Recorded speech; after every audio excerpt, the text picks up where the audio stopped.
SIM तो आपके पास बहुत महंगी से महंगी है, और मोबाइल नहीं होगा तो डालोगे कैसे उसको, और नहीं डालोगे तो सिम का कि संवाद नहीं हो सकता, किसी से वार्तालाप नहीं हो सकती है। तो जो सिम है वो हमारी आत्मा है, और शरीर है वो हमारा मोबाइल है। जब चाहो जहां लगा सकते हो बात करने के लिए। पर देखो एक आश्चर्य की बात, जो सिम हमारी आत्मा है वो बड़ी अलौकिक है। उसमें कोई तार नहीं होता, तंतु नहीं होता, कहीं जुड़ाव नहीं होता, उसको जोड़ने का कोई साधन भी नहीं है। परंतु जैसे ही मोबाइल में डाली जाती है, ये भीतर की सिम बोलने लग जाती है। लोग सोचते हैं मोबाइल बोल रहा है। आज तक समझ में नहीं आया करामात मोबाइल में है या सिम के अंदर है।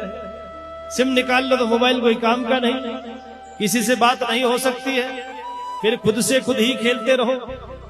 इसी प्रकार शरीर से आत्मा चली जाए तो शरीर का कोई महत्व नहीं रहता। और शरीर एक ऐसा साधन है हमारे जीवन में जो हम सबसे संवाद करवाता है। ये परमात्मा का चलता फिरता तीर्थ है। ये शरीर देखो आप कहीं पर भी से लेकर के जा सकते हैं। घर मकान को उठाकर कहीं लेकर नहीं जाया जा सकता, बड़ी से बड़ी फैक्ट्री को लेकर नहीं जाया जा सकता। तो शरीर बहुत उपयोगी है, पर इस शरीर को जरा सा समझना होगा। जो नस नाड़ियां, जो मांस मज्जा रुधिर से बना जो शरीर है, बड़ा अलौकिक है, दिव्य है। इस दिव्य देह के माध्यम से ही परमात्मा का हम चिंतन कर सकते हैं, अनुभव कर सकते हैं। तो हम वही कह रहे थे, आत्मा महत्वपूर्ण है या शरीर?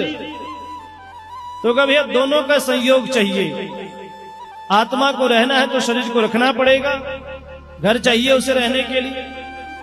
चिड़िया जैसे घोंसले में रहती है। अब चिड़िया में करामात तो है कि आकाश में उड़ सकती है, वो आकाश की ऊंचाई तक जा सकती है, पर शाम होते होते उसे भी घोंसले का आश्रय लेना पड़ता है। आंधी तूफान वगैरह आ जाए तो जाए कहां, बाहर रहे तो जलावृष्टि से मौत भी हो सकती है।